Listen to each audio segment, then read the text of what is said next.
Pastor pastor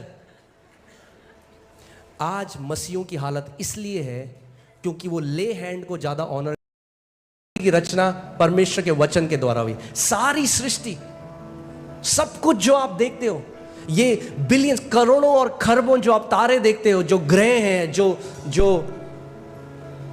हमारी Galaxy है, ब्रह्मांड है, सब कुछ जो है, इसकी सृष्टि कैसे हुई?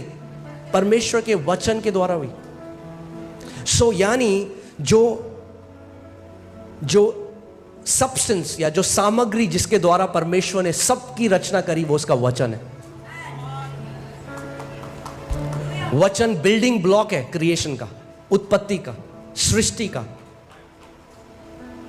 आमीन। आप समझ रहे हैं? जैसे आप घर बनाते हैं तो आप क्या डालते हैं उसमें? आप सीमेंट करते हैं, आप फाउंडेशन डालते हैं, आप सीमेंट डालते हैं, उसमें सरिये डालते हैं, तब आप एक घर बनाते हैं, एक स्ट्रक्चर बनाते हैं।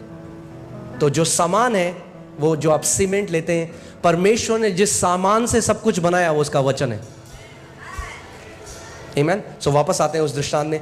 प्रभु यीशु मसीह ने कहा कि पहले, और ये जो अलग अलग भूमि, जो परमेश्वर का वचन जो प्रभु यीशु मसीह ने बताया, अलग अलग भूमि है, ये दर्शाती है अलग अलग टाइप के लोग जो बैठकर वचन को सुनते हैं, उनके हृदय का एटीट्यूड, स्वभाव, वचन के प्रति जो उनका स्वभाव है। सेम बीज बोया गया, मगर पहली भूमि पर कोई फल नहीं आया, दूसरी भूमि पर कोई फल नहीं आया, तीसरी भूमि पर कोई फल नहीं आया, चौथी भूमि पर 30 गुना, 60 गुना और 100 गुना फल आया। दिक्कत बीज की नहीं थी, दिक्कत भूमि की थी।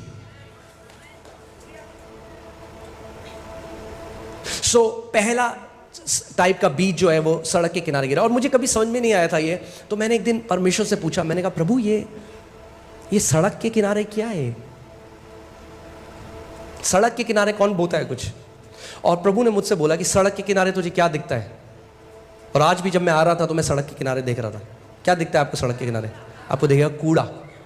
सुबह जो झाड़ू मारता है सड़क के किनारे, सारे गुटखे के पैकेट, दूध की थैलियां, कुरकुरे के पैकेट, सारा जो कूड़ा है वो आपको सड़क के किनारे। ये पहले तरीके के लोग वो लोग हैं जो कलीसिया तो आते हैं, मगर जब वचन प्रचार होता है तो उसको कूड़ा समझते हैं। उनको कोई मतलब नहीं है वचन क्या बताया जा रहा है। वो एक आदत की तरह, या तो वो ईसाई हैं तो संडे को चर्च जाना है इसलिए आ रहे हैं, या दोस्त ले आया तो बैठना ही है इसलिए आ गए, या कई लोगों के अलग अलग कारण होते हैं जिसके लिए वो आते हैं, मगर वो वचन के लिए नहीं आते। आप जानते हैं परमेश्वर का वचन कहता है, जब यीशु ने जब ये दृष्टांत बोला तो वो रोया। इसके बाद वो रोया। वो रोता है क्योंकि आपके जीवन में बहुत कुछ करना चाहता है, मगर क्योंकि आपके हृदय का एटीट्यूड सही नहीं है, इसीलिए वो फल आपके जीवन में नहीं आते। परमेश्वर जबरदस्ती नहीं करेगा। पहले समय के लोग वो हैं जो जब वचन चल रहा है वो ध्यान नहीं दे रहे। और यही दृष्टांत जब लूका में लिखा गया तो उसने कहा कि ये वो लोग हैं जब वचन प्रचार होता है तो उन्हें समझ में नहीं आता। क्यों समझ में नहीं आता? क्योंकि वो समझना नहीं चाहते, उनका ध्यान कहीं और है।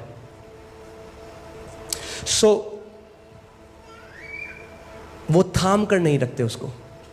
आप जानते हैं जब वचन प्रचार होगा, अगर आप सच में समझना चाहते हैं तो पवित्र आत्मा आपकी मदद करेगा उसे समझाने के लिए। अगर आप समझना नहीं चाहते, पवित्र आत्मा जबरदस्ती नहीं करेगा आपके साथ। और ये वो लोग हैं जो वचन उनके कान में तो पड़ता है और वो बीज अंदर भी जाता है, मगर तुरंत, बोलिए तुरंत शैतान आता है और वचन जो उनमें बोया गया था वो उठा ले जाता है। और वो ये रियलाइज नहीं करते कि यही उनके साथ अगले संडे भी होता है, यही उनके साथ फिर होता है। ऐसा करते करते 5 साल निकल जाते हैं, 10 साल निकल जाते हैं, और वो कहते हैं प्रभु ये बंदा तो फल रहा है, मेरे जीवन में फल क्यों नहीं आ रहा? और परमेश्वर कह रहा है, मूर्ख, क्योंकि तू मेरे वचन का आदर नहीं करता।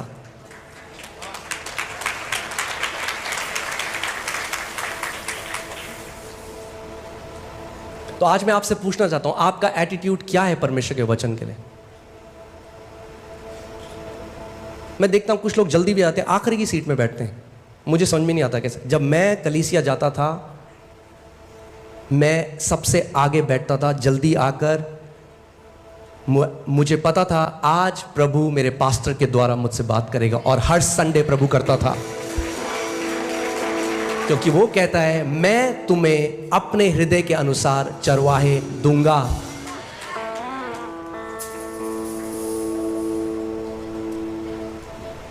आमीन। सो ये जो पहले श्रेणी के लोग हैं, मुझे नहीं पता आप में से कितने वो आज हैं। अगर आज हैं तो आपके लिए गुड न्यूज़ है, आप अपना स्वभाव बदल सकते हो, आप एक अच्छी भूमि बन सकते हो आज ही। इसीलिए मैं ये वचन आपको बता रहा हूं कि आप अपने हृदय के स्वभाव को बदल दें परमेश्वर के वचन के लिए। मैं जाता था एक जगह जहां प्रेयर होती है, उन्होंने मुझे बुलाया वचन प्रचार करने के लिए, और मैं वहां गया, और मैं जब वचन प्रचार कर रहा हूं मैं देख रहा हूं सारे लोग बात कर रहे हैं, आपस में बात कर रहे हैं, हंस रहे हैं। मुझे बड़ा बुरा लगा, इसलिए नहीं कि मैं वचन प्रचार कर रहा था, इसीलिए कि मैंने देखा उस जगह में परमेश्वर के वचन का कोई आदर नहीं है। और जैसे ही मैंने आमीन बोला, सीधे आगे पास्टर जी हाथ रख दो पास्टर जी। मैंने कहा भाग यहां से, क्योंकि आप नहीं समझ रहे कि आप अपने जीवन के साथ क्या कर रहे हो। आप अपने आप को धोखा दे रहे हो, और अगर हम भी ऐसे ही करते रहे तो हम भी आपको धोखा दे रहे हैं। आपकी जिंदगी, यस, ले हैंड बहुत जरूरी है। परमेश्वर के दास जब आपके ऊपर हाथ रखते हैं तो इंपार्टेशन आता है, मगर किसी परमेश्वर के दास के ले हैंड से आप जिंदगी भर विक्ट्री में नहीं चल सकते। अगर आपको जय में चलना है तो वचन का आदर करने वाले लोग बनना पड़ेगा।